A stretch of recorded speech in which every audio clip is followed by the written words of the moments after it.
你是不是不想缴月租费？那你的电池啊就可以还给 Gogoro， 把你的车子呢改成这样子，非常的好玩。用自己的电池外挂的一个控制器，还有改装的一个电机，这样子呢时速呢就可以破百。这一台呢目前呢我们第一阶段设定在110，之后做车台强化之后呢，速度还可以再上去。改了什么东西呢？有邦克的直推总棒 ，Frendo 的一个辐射卡钳，12寸轮框，25的碟盘。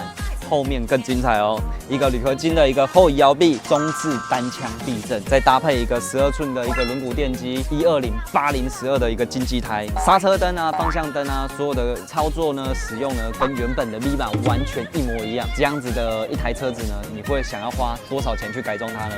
底下留言告诉我吧。